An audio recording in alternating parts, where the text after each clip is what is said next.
Welcome to Leaders Upgraded, the place where people who want to upgrade and fast track their career, their life, and their leadership journey tend to gather. I am your host, Tanvi Gautam, and I shall be speaking to the top 10% of the world's leading authors, CEOs, coaches, and thinkers to bring you some of the best and brilliant ideas to fast track your way to success. Would you like an upgrade? Let's do this. Wonderful. Hello, everyone, and welcome. Today, I have the absolute honor and pleasure to be talking to Terry Szuplat. And I found Terry through his book, Say It Well, Find Your Voice, Speak Your Mind, Inspire Any Audience. And Terry was one of President Barack Obama's longest serving speech writers. This book is an amazing book that we shall be discussing, and you will have so much to learn as we go through this conversation. So welcome, Terry. Thanks so much for having me. It's great to be with you. You know, as an author myself, I'm always looking to find out how the readers felt when they were going through the book. And I have been doing keynote speaking for close to 27 years now. And I still found amazing things in this book that I feel that I could use in my own keynotes and with my clients with whom I do programs on strategic storytelling.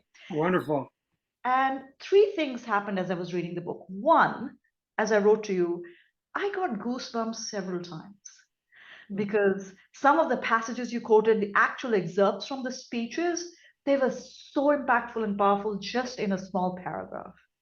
I also got a great sense of a backstage tour of President Barack Obama's thinking, how he actually gave feedback, how he asked for changes, which is, I think, is a book in its own right. You know, leaders learning to give feedback when they want changes, or how he thought about getting his ideas through. And the third, which was really incredible, was your own journey of, you know, getting to be more comfortable from a speech writer to a speech giver. Right. And so there are so many layers with which one could read this book. It is such a rich book. So, you know, again, thank you for writing it. Oh, thank you so much. I really appreciate that. I appreciate that I tried very much to make this a book for everybody, whether you're a communicator, a leader, or just someone looking to find your own voice and communicate what you believe more effectively. And that's something we all have to do and all have to learn. Right. So, you know, we have all been so inspired with President Barack Obama's speeches and his style and his presence. And a lot of people, when they are early in their journey, and even later, will listen to leaders and try to decode and deconstruct, you know, how does he speak? How does he pause? How can I bring that more of, how do I channel more of Barack Obama in what I'm doing? And yet in the book, you almost plead with us saying, please do not try to copy him. Don't try to be speak the way he speaks. Can you share a little bit more about what you were trying to say through that? Sure. Yeah. So and I realize a lot of people do that, and I've met a lot of people over the years who've told me that, especially if they're if the English is not their first language, they've learned English by listening to speeches by Barack Obama, or they've watched his speeches and studied them to try to become better communicators themselves, and I think it's useful. I wouldn't say to anyone don't do that, but I think one of the mistakes that so many people make is when we are learning to become public speakers and communicators ourselves, we sometimes make the mistake of trying to emulate too much other people. And so you have people trying to sound like Barack Obama or John F. Kennedy or Ronald Reagan or whatever leader you admire. And the problem is, you know, that style worked for them because that was their natural style. And when an audience gives you an opportunity to speak, whether it's at work or in your community or in your family, or to speak up at a memorial for someone that you love, they're inviting you because they want to hear you. They don't want to hear you try to mimic or impersonate somebody else. So I say that because that's actually pretty easy to do. Everyone's really good at being themselves. Of course, people get nervous, they get anxious. We could talk about that later, but we're all pretty good at being who we are. And so I think one of the lessons that I hope people take away from the book is you don't have to be anybody else. You don't have to sound like anybody else. You have a rhythm and a cadence and a style and a way that's all your own. And all you have to do and all your audience wants is you. And so it's actually, in the end, it actually is easier than people think. Uh, I agree. One has to be so dialed in. One of the things you say in the book is, what's the story that you have the right to tell because it's your story. And it really got me reflecting because I share a lot of stories in my own keynotes, and there's a lot of thinking about which story and how to share it. And so I agree. It's that personal essence that you bring, and it can't be changed because, well, you're unique. Right. And so, um, one of the things that my audiences in my storytelling program, the leaders, they always struggle with is they have these big complex ideas which they're supposed to distill down and deliver it in a manner that's sticky and that gets the point across, and they tend to struggle with it a lot, and they always say like, oh, I don't think I have the time to tell that story, or I don't think they have the time to listen to the story because, oh, I'm talking to the C-suite, they're very busy, etc. And in the book, I found these amazing statistics, which was like, that Ronald Reagan's speech after the Space Challenger disaster was only 4 minutes, or the fact that Lincoln's Gettysburg Address was 270 words, which is just incredible when you think about it. You don't have to be speaking long to be speaking impactful. In fact, in the programs, I tell them, I said, what if you could do it in 30 seconds or less, which they're shocked about. And, of course, Right, right. it's a different, it's a strategy that I share there. But I would love to hear what is your thought process. And because that famous story, right, where Obama comes to you and he goes, reduce this by a page, and the plane is about to land, and he's about to give the speech. Oh my God, I can't even imagine that pressure. But what's your advice to the leaders who come and say, I don't have time for storytelling, or my ideas are too complex, I don't know how to simplify it? Yeah, well, I think number one, I think a lot of leaders, particularly in business, make the mistake of thinking that the audiences only want to hear, just technical information about the product, the service, the benefit, the features. And of course, that's all important. You still have to talk about that. You can't just gloss over the attributes of your product or why your product or company or service is better. I think the mistake that a lot of leaders make is that they think that that's the only thing people want. And we're all human. We all, you might be speaking to an engineering conference and you think, oh, well, all they want to hear is about the technical aspects of engineering. Well, engineers are people too. Engineers go to movies, they read books, they go to plays. We're all drawn to stories and narrative. And so just because we're in our work setting doesn't mean we're not receptive to stories. And again, it's not storytelling for storytelling's sake. It's storytelling because we know from all sorts of research that I talk about in the book that stories make lessons and messages more memorable. That's how they're more likely to remember what you say. They're more likely to be inspired by what you have to say. They're more likely to actually act on what you're saying if it's presented in a way that creates a human connection. So in the book, I try to lay out all sorts of different ways that you can tell your story about yourself, your company, your organization, what have you. It actually brings up one of the there's so much bad public speaking advice out there. I'm sure you hear a lot of it as well. And one of the ones I talk about in the book, the ones I really don't like, but one of the ones I really can't stand because I just think it's so misleading is when people say, it's not about you, it's about the audience. As if what a false choice. It's about both. Of course it's about both. You have to think deeply about your audience and what they need in that moment and what their values are and their interests and that, but also what you can bring to that moment. You are the speaker. You are going to be on that stage or at that podium for 5, 10, 15, 30 minutes, and you do have to deliver something.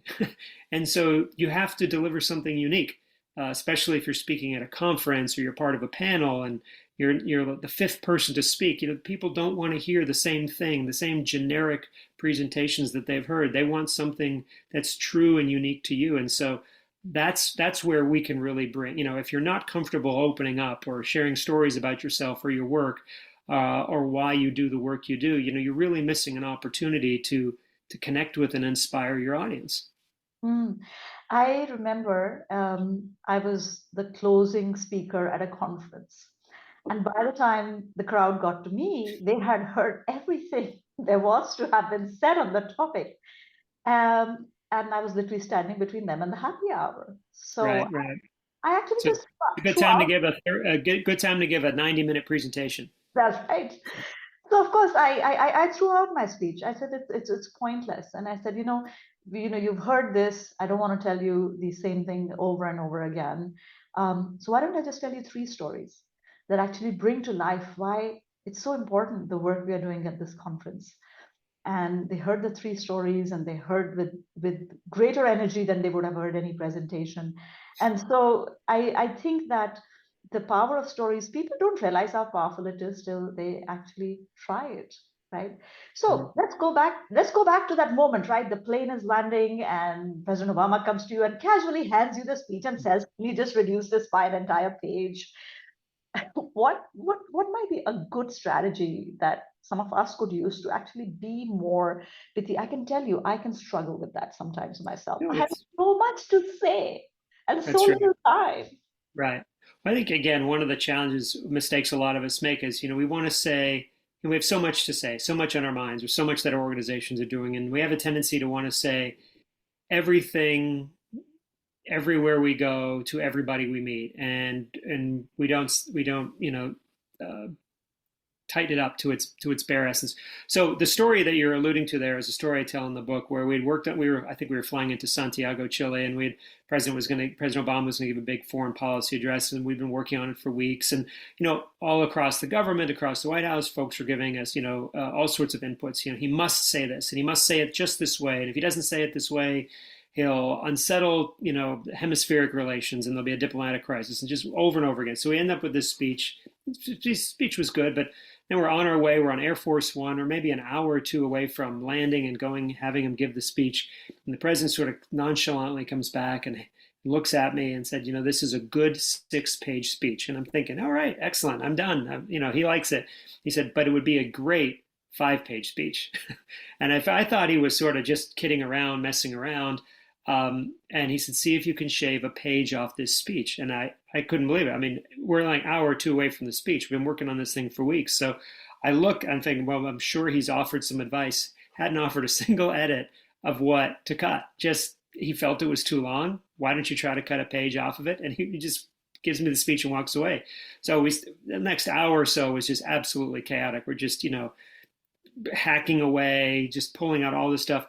We got there. We were able to do it. He gave the speech. The speech was received well. It was fine. And cutting about 1 page off of a 6-page speech is, roughly 15%. And this is something that he would do often. We'd be behind the stage, backstage before a speech. You all remember, there's an empty podium waiting for the president to come out. Well, backstage, he's sitting there saying, "Let's see if we can shave a few paragraphs off of this. Or let's see if we can maybe cut this down by half a page." So just, chaos and just, panicked as we're trying to do this. What he was doing was forcing us, to think always, even until the very end, the difference between what's necessary to have in a presentation and what's nice to have, right? There's so many things that we think, oh, they are nice. They're a nice story or a nice anecdote or a nice lesson.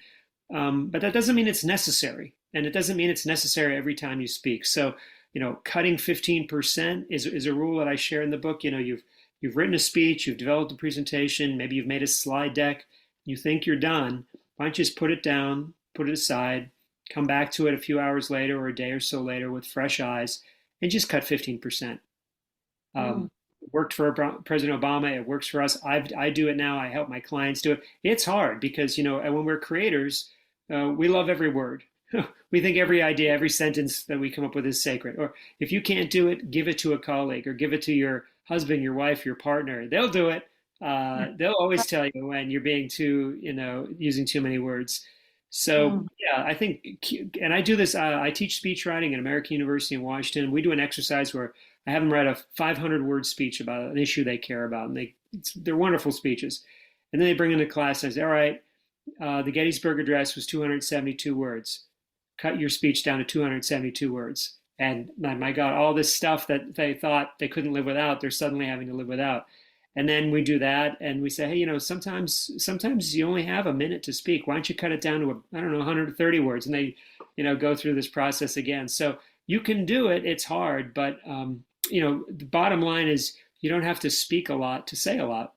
Oh, I love it. You don't have to speak a lot to say a lot. And there is that story in the book about Ted Sorensen, who was a speechwriter for John F. Kennedy. And I'm not going to share that story because I want people to read the book. But that is an amazing example of how you might be able to cut things down. I really like that story. Go look for the fish story when you get the That's book. right. The fish story. The fish story. Keyword fish. Keyword fish. Mm. So this is about being pithy and delivering it in a concise and most valuable manner.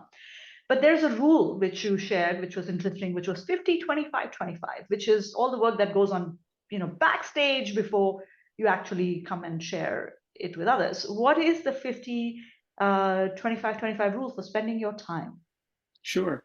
So I think another one of the big mistakes that a lot of us make where we're preparing a presentation, building a slide deck is, it's scary. It's the blank page can be very terrifying. And so our first instinct is just start creating, start writing, start designing slides, and then you at least have something. The problem with that is that when you start creating before you've really done your deep thinking, you're inevitably going to hit some sort of a brick wall. And I've worked with clients where there's 100 slides to the deck, and everyone's happy. And I ask a question, okay, in one sentence, what is this presentation about? And either there's silence or they just start talking for 10, 15 minutes to explain their 100 slides because no one sat down to actually plan it out, think it out. So the 50, 25, 25 rule is just my rule of thumb for how I think can be helpful for how you use your time. So whether you have a month to get ready, a few weeks, 1 week, a few days, even just a few hours, I suggest to people that you just, number one, don't start creating, don't start writing yet. Just set aside the first, 50% of your time to think and create and walk around with your idea and talk to other people and interview people and do research and outline and play with stories and just, you don't have to create and write anything. You don't have to be perfect. And then when you have all this material, only then do you have to sit down and start writing. So I'm called a speechwriter. I spend most of my time not writing speeches. I spend most of my time researching, learning, getting smart about the issues I write about. Because you do all that work, you have so much material, the writing comes so much easier. Mm-hmm. And then the third part of it is, and again, I think a lot of leaders, especially in business, forget this part, is building in time, maybe 25% of your time for sharing it with others, getting feedback, doing rewrites, practicing, rehearsing. If the CEO has to give a speech at 6 o'clock on a Friday night, and it's 4 o'clock and no one has seen the speech, that's a problem. Now it doesn't always happen, but sometimes it does. And so I think what I recommend is people, and I teach this rule to my students. I think it takes it gives what might be an unwieldy, terrifying, overwhelming process for people some structure, and it also again gives us a little bit of a breather. You don't have to start writing and creating the perfect words, the perfect sentences right now. That's later. We can all tell speakers, they're full of passion, but they're not saying anything. They might have great body language and great stage presence, but they actually aren't saying anything of substance. It's all just, it's vapid. It's meaningless. It's cliches. So, using that time up front really that's a sign of a great speaker. And so that's why I say in the book, I think one of the best predictor of your success at the podium is not what you do at the podium. It's all the work you put into it leading up to that moment. That's why I try to lay out in the book all the different things that we can do as communicators to be better that way. Yeah, I love that part in the book where you talk about, how when President Obama used to speak, he would very often quote many of the historic figures who had something to say about this topic before him. And I love what you wrote in the book, that it was kind of like he was in conversation with everybody who had something to say about this topic in the past, and he was bringing them, with himself. And I loved it because it's kind of like tapping into, a body of work or consciousness almost to take it further, which is so important. And I know that some people might listen to this and say, oh my God, that's a lot of work. Maybe we can just hire Terry, he can do the work. But as I tell them in my storytelling program, a lot of the stories you may be the CEO, you may be the vice president, whatever. There are some things that you have to say over and over again, and sometimes to different audiences. And if you can just pick a couple of signature stories, as I call them, and really dial them in, it's one of the highest return on investment activities you will ever do. Because and some of the stories are so good. Like, I have had people in the audience who say, "Can you tell that story again?" Because we just love hearing it. They just like Right. the journey of going through that story. But yeah, there is that anything worth doing requires some effort. So Can I just say too, like I hear this a lot from leaders of organizations, nonprofits, business, politicians, anyone who runs an organization, and they'll say, I'm sorry, I just don't have time to meet with my communications team or my speechwriting team or my staff to talk about what I want to say. It's their job to know what I want to say. And that's true to a point. That is their job to listen to you and to pay attention to what you're saying and make sure they're turning in scripts and speeches and presentations that reflect what you're really thinking and saying. But speechwriters aren't mind readers, and President Obama always made time for the really big speeches to have us up, sit there in the Oval Office to talk through what he wanted to say. And I always tell people, if the President of the United States, with everything on his plate, could make time for his speechwriters and his communications team to make sure that we understood what the boss wanted, then there's no excuse for anybody anywhere to say they don't have time. And this is really important. This is part of being a leader, is communicating your vision and your values and your agenda to your organization. People can't just, they're not mind readers. And so building in time to really do this deep thinking and planning, you will be, it's not charity. It's not something you do for your staff. It's something you do for yourself. You will be a better, more effective leader if you build in this time and put time on your schedule for this deep thinking of to get ready for your next big presentation. It's interesting you say that, because one of my clients, it was the communications team that got me into do the storytelling program with the leaders. And their thinking was, no matter how good we are in the communications team, if these leaders can't find a way to communicate that to us and share with us the stories that they want us to amplify, we can't create their stories for them. They are the ones who have to find it and share it. So they did this whole cascade across, many different countries, etc. And I thought that was a very smart thing. It was an investment in their own ability to produce things that, it is how it is. Like, I remember, if I reflect back to some of my clients saying, this is how you could say it, and they're like, I like how you said it. I said, that's because I just used your words. That's why you like it. That's right. Yeah, one of the best compliments you can get as a speech writer, and I realize that most people out there never have to write a speech for somebody else, but for those of us who've done it, yeah, the best compliment you can get is, "Oh, that sounds just like me."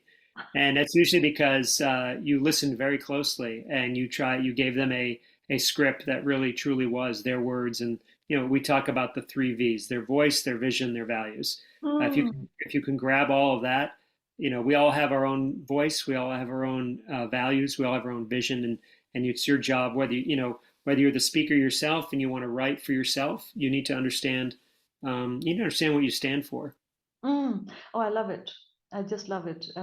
If we can just infuse these 3 things, and it's not top of mind. I find my executives start running for the creating the deck, and I always tell them, I said, I've asked this question across continents to a variety of the audiences, and I always tell them, I said, if you had a choice, if I told you just now that you can listen to an 80-slide presentation, or I can tell you one story, which one would you take?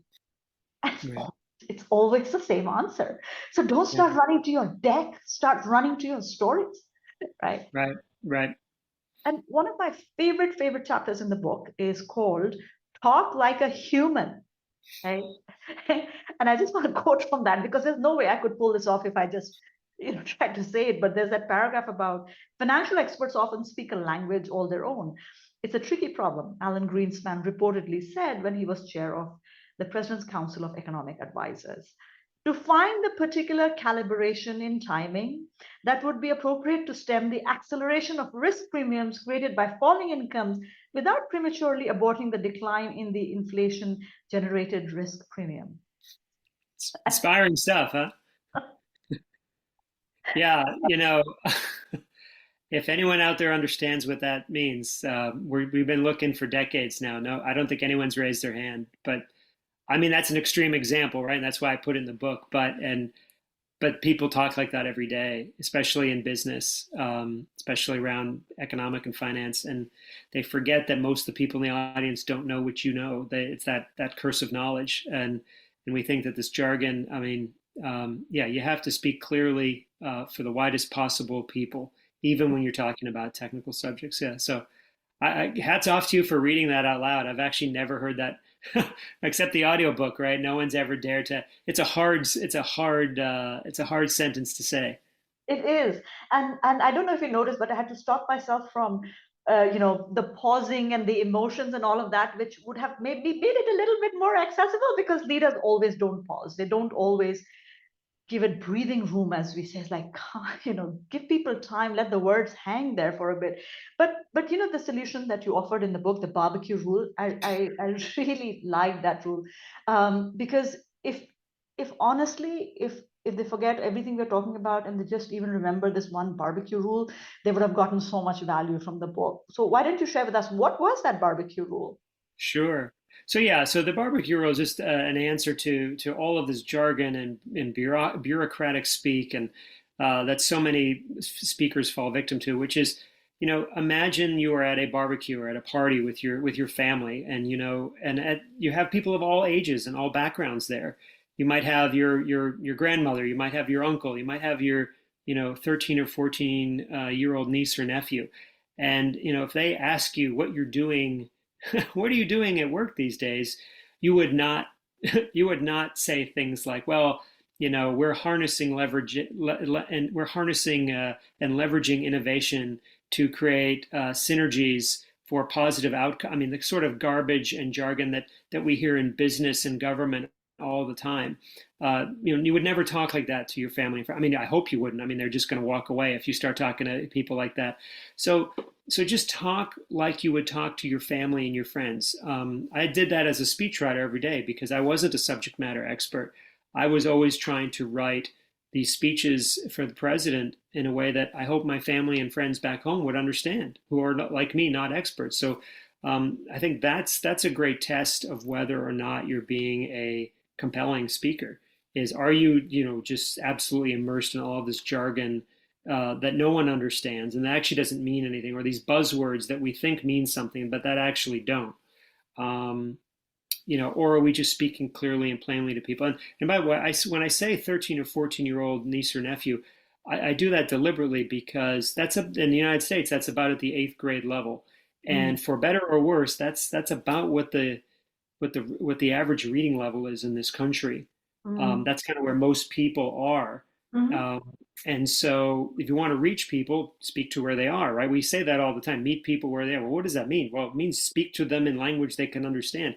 Uh, there are universities that will often take presidential speeches like the State of the Union address and put them through a machine and sort of grade them. And a lot of the State of the Union addresses come back as around the eighth grade level. And that's not something we did intentionally at the White House. We weren't saying, well, this sentence is more at the 10th grade level. We need to simplify, but we were not doing that. But what we were doing was every sentence trying to make it as clear as possible to the widest number of people, mm. and that's something we can all do. Yeah, I feel that communication, whether it's one-on-one, one to many, one to like town hall, um, it's always with the way you communicate, you either connect with people or you repel people. And it's an Or opportunity. you leave them completely indifferent to you. Yeah. So it's just an opportunity to create, like, it's a I find it's a lost opportunity for so many leaders. You stand there, you're talking to your people for 45 minutes. The company is at a standstill. They're listening to you for 45 minutes, and ask them to recall one thing of what you said after you finished. Just You do can't. that. Just try it once, and it's going to be a very humbling exercise. I have to say, Yes. so Yeah. but it's interesting when you talk about, the eighth grade level, and I want to talk a little bit about AI because everybody's now talking about AI. And what sort of a podcaster will I be if I don't talk about AI, right? So I found this one which you kind of put in your thing, And it says, do you want to bring this down to the 4th grade level? Do you want to bring this down to grad school level? Do you want to? And it was interesting because when I played with it, I could just see the variation that would end up happening when you chose a different algorithm. At what level do you want to play with this? So it would be interesting, I think, for our listeners to, just maybe throw a paragraph of what you might have normally said, or just speak, the way you would give your speech, and ask them to just say, well, what level do you think it is? And then use AI to bring it to a level that may be easier to connect with. But just, on that topic of AI, I know you have in almost every chapter, you've had a thought about, where to use AI, when not to use AI. So do you have any good rule of thumb where you feel like, listen, you don't want to use AI over there? Right. Yeah, no, I think as far as now, this is sort of the first public speaking book, communications book to come out sort of in the AI, era here in the GPT era. I'm not an AI expert, number one. I want to be careful about that. But I think, we're talking here about how you communicate with human beings.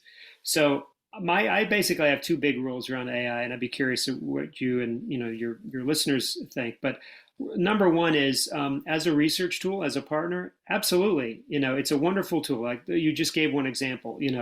Make this more sophisticated, make this more accessible. Take these 1,000 words and reduce it to 500 words. It's going to be choppy and messy, and you probably won't want to use it. But get your thoughts going on where you might be able to trim. Find me 10 quotes by Martin Luther King. Give me anecdotes. So as a research partner, it's as an editing partner, as a thought partner, you truly don't know what to think to say to a group. You're struggling to come up with a theme or a topic. Maybe you brainstorm with AI. So all that, great. It's, this is all the things we normally do with our colleagues or, alone. And it's just an incredible time saver. So that's, as a partner, as a research partner, think partner, sure. But number two, when it comes time to actually write what you want to say, produce your script, your content, don't ever use a bot. And my reasoning is this. When you are giving a presentation or a speech of any kind, anywhere, work, home, life, what have you, community, people are coming together to hear from other human beings. And so you get up, you're a human being, and you're standing in front of other human beings, and they want a human connection. They want human stories. They want to hear what's in your heart, what's in your soul. They're not looking for you to get up and read a white paper. They're not looking for you to read a script written by a machine.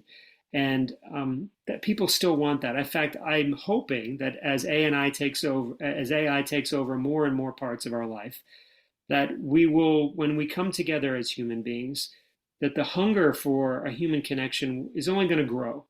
And so, you're standing up in front of your colleagues, your company, your community, your church, your temple, your synagogue, whatever. You're getting up to honor a work colleague on their retirement. You're eulogizing someone you admire. Don't ever turn these moments over to a machine.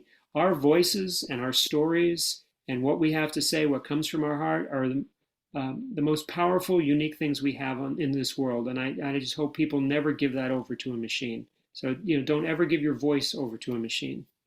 Yeah, I feel like as AI becomes cheaper, the human voice becomes more valuable.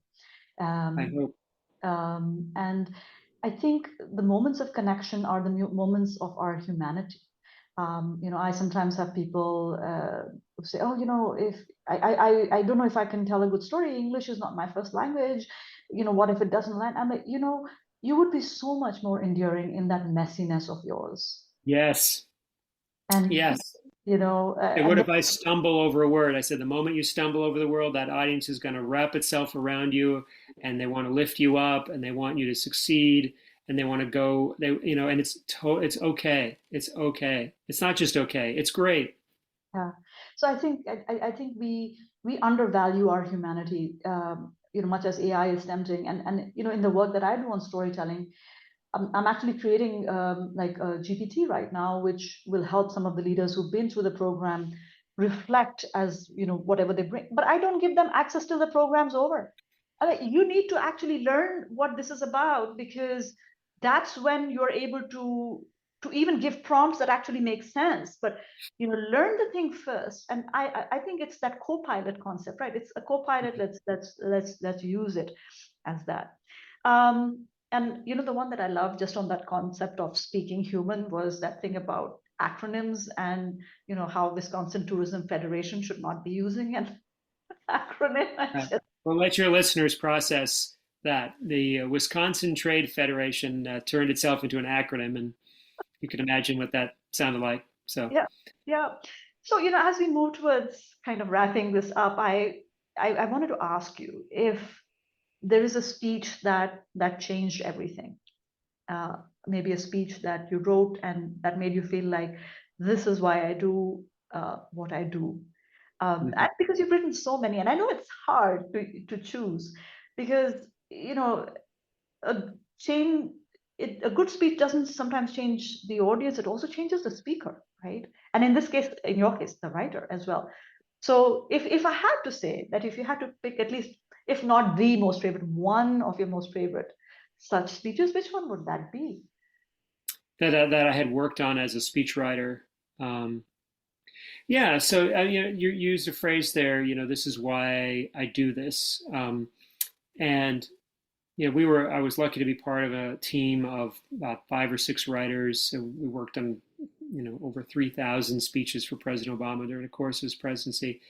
And at the end of the presidency, we were all asked by the White House, "What speech is your favorite?" And so any of your listeners and viewers can go online and Obama's speechwriters' favorite speeches. And what's interesting about it is that most of them are ones you've probably never heard of, right? The question was, what speech meant the most to you? And so the speeches that meant the most to us were usually ones that had special meaning for us in some way. And so for me, the speech that I chose was the speech that the president gave after the bombing of the Boston Marathon, which happened in the United States, because I was born in Boston. I grew up in Massachusetts. I had a lot of family and friend who were there. I knew how important this moment, this race was to that state, to my home state.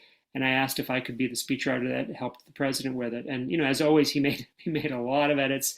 He put a lot of work in it. He really made it his own. But for me, just as a person, to be able to help my community get through a very difficult time by helping a president find the right words that would resonate with that community meant a lot to me. So again, I'm not sure that not many people have ever heard of it who are listening, but it's one that I was very grateful to be a part of, because I saw the impact that it had on people, and that the impact that the president had at that moment. So yeah, I think, sometimes you think, oh yeah, maybe everything you've learned has kind of prepared you for this kind of a moment. And so to be able to step up and make a contribution at a time like that meant a lot. I hadn't thought about this up until this moment, that if that's the metric of what speeches mattered, and I have given so many keynotes, etc. And I'm just thinking, I was just recounting, if I had been asked, one of the ones that meant most to me was when I was the president of the Asia Professional Speakers Association, and it was the peak of the pandemic. And in the middle of that, we actually lost one of the members of my team to the pandemic. And she was a very young woman with young kids. And it was the first time when I gathered the community to hold a sort of like, a gathering to process what we were experiencing, because we had become a very tight-knit team. And just to hold space for people, and what do I say which honors this person, honors how I'm feeling as a leader, and honors these people who are shocked with because it moved very quickly. I think it was one of the hardest things I have ever done, but it was also one of the most important things I've ever done, because to your point, it was bringing the community together. And we keep talking about the human-centric enterprise. What is the human-centric work culture? What is the human-centric workplace? It is this. It is these moments that allow you to create that human-centric conversation and community through the way you speak as a leader. So thank you for that. Actually, asking you this question made me think. It's a good question for all your viewers and listeners, which is, which presentation has meant the most to you? Do you think your audience would agree? I think one of the things people are always asking me is, how do you know whether a speech or a presentation has worked? And Mm. I think there's two big ways to know. One is, of course, in the moment. You just know whether the audience is with you or not. Are they, if they're drifting off, not paying attention, no, they're not with you. But if they're hanging on your every word, they're leaning forward in their seat, they're nodding when you say something. Maybe they're clapping or they're cheering because they're just so they feel so much. And they're in such agreement with what you're saying that just sitting there and nodding isn't enough. They have to somehow express themselves. They have to clap. They have to cheer. That's why applause and cheers are so important. It's not because you necessarily want it. It's a sign that your audience is truly with you. You're really connecting with them. So you know that as a speaker, and you know that when you're in the audience, you feel it. You literally feel it. And I talk about in the book all the science behind all this human communication and connection. But then also, I think the real test of a great presentation is what comes after, the next day, the next week, the next month, years from now. Does anybody remember it? Has it changed the way that they think, the way they act, what they believe, how they live? I still have people come up to me and tell me their favorite Barack Obama speech. And maybe I had something to do with it, maybe I didn't. He always did because he's the one who actually delivered it. But they can tell you how it made them feel and how they may go back to it and reread it years later. That's a sign of a great presentation. And I'm sure your listeners and viewers, if they've had successful presentations, people come up to them long afterwards to say, you remember you gave that speech in such and such a place? I've always remembered that. It really stuck with me, right? People say it stuck with me. Yeah. They carry it with them. That's how you know you did your job. I agree. On that response moment, I have to share. This is the problem with being a storyteller. You have a story for everything that you're talking about. But I remember I was in Europe and I had finished a keynote, and it was my first time speaking in Europe. And I finished, and there was no response in the room. I think it was like a 5, 6 second silence, but to me, it felt like it was a 20-minute silence. And I said, okay, I have just completely bombed my first speech in Europe. And then actually, that was when I also got my life's first standing ovation.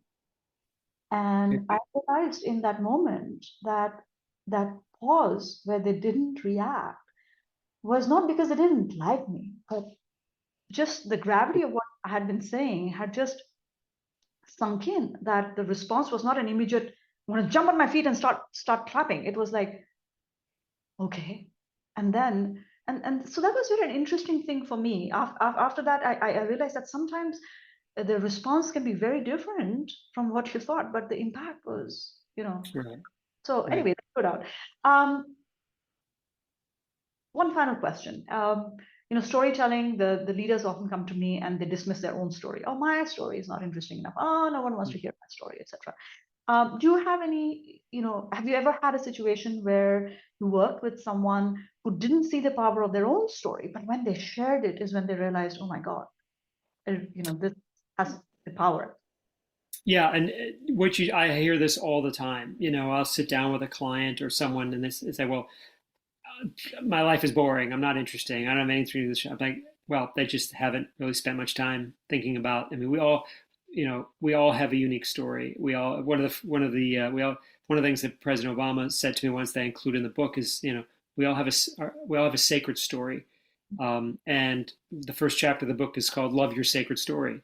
That story that only you have, those experiences that only you've had, that you've felt and carried with you through your life. So, I offer in the book all sorts of questions that you can ask yourself to kind of better understand your own story. Because again, if you don't understand who you are, how can you possibly expect to get up in front of an audience and expect them to believe in you, and understand you? So knowing yourself, know thyself, is really one of the big first steps in being an effective public speaker and communicator. But yeah, I had a client once who had been a very successful leader in international finance. He was making a move to a different sector, and he's going from behind the scenes to being a public speaker for the first time in his life, and just really didn't enjoy getting too personal. Didn't like doing that too often, and it was really hard to pull him out. But when I started talking to him, asking just about his life, where did you grow up? What did you do? It turns out, he had an incredible sort of classic American dream story. He'd grown up overseas. He had immigrated with his family. They had started with nothing. They just really worked their way up. He worked so hard in his life to get everything that he had earned. And when he told that story, it completely transformed the way people saw him and the way people viewed him. And I wonder too, maybe on some level, the way he viewed himself. He had never previously really talked much about his story, his immigrants, his rags to riches story. And then it's something that he was more comfortable with. Once he told it once and saw the reception that it got. And again, not because, look at me, my story is so great, look at me, I'm wonderful. It was because by sharing that story, he was connecting with his audience, so many of whom had the same story. So in him sharing his story, they were sort of hearing their own story and in him saw themselves. That's why we do this. We don't do this just to look good and to show off. We do this because that's what lets us communicate with each other. And that's what lets our audiences feel heard and seen through your story. So, everyone, you're out there listening, thinking, oh, well, I don't have an interesting story. I lay out all the questions you can ask yourself, and I guarantee you everybody's got a story to tell. And one of my hopes in this book is that, more people find the confidence and the courage to find their voice and go out there and tell their story and try to create the sort of progress and change that they want in their family, in their community, in their company, in the country. Oh, I love it. Thank you so much. I mean, this idea of in you, they say their own story is so important. And, I know it's time for us to wrap up this session, this podcast, but I haven't even talked about 20% of the book. That's that's how rich this book is. Because, wherever you may be in that journey and, you may not be ready to tell that sacred story because, you're new to storytelling or whatever, but there are so many, like that chapter on Make It Sing. And I'm like, this book is about speech giving. What's this thing about Make It Sing? And I can tell you, forget storytelling, just the delivery that you do is going to change dramatically if you go back and you read this one chapter on Make It Sing. And of course, there is Terry's own story, which was, I found it really, really touching about, when you actually went on stage and what it was like. Another thing that I loved about the book was, you openly shared where, things didn't go according to plan, right? That speech where President Obama was speaking and he was tearing this whole thing down, this budget down, and the person who was in charge of it was in the audience. No one knew he wasn't there. I mean, things happen. So, that is to say that this book, and believe me, as someone who does keynote speaking for a living, I have read many, many books. And this is just such, it's a treasure trove of things. And I think I'm going to be reading it again and again and many, many times. Okay. I really, really appreciate that you wrote this book. I really, really appreciate that you found the time. We'll, of course, make sure that, people link to you and your book in the show notes as well. But I'm truly grateful that this book is out here. So thank you so much. Thank you so much. Thanks. I'm thrilled you found it useful. I've always envisioned it as a workbook, as a handbook. I tell people, if I see you in 5 years and you show me a book that looks brand new, I'm going to be so sad. I want people to mark it up. I want people to underline. I want people to study it, and I want people to come back to it as people progress throughout their career. I think this is a book I've tried to make it for young people when they're just starting out their career, mid-career professionals, folks at the top of their game who want to get better. Because again, this is a skill and we all have to be good at it. And I'm thrilled that you found it so useful. And thanks so much for having me on. Thank you so much. That concludes this episode of Leaders Upgraded. But wait, your journey is just getting started. Go to www.leadersupgraded.com for more insights, more inspiration, and more tools to continue the journey. And if you have someone who you would like to nominate for the podcast or a particular topic you'd like us to cover, then also visit www.leadersupgraded.com and let us know. If you like this episode, please do share it. Please do subscribe to the podcast. And I look forward to continued upgrades with you. Take care.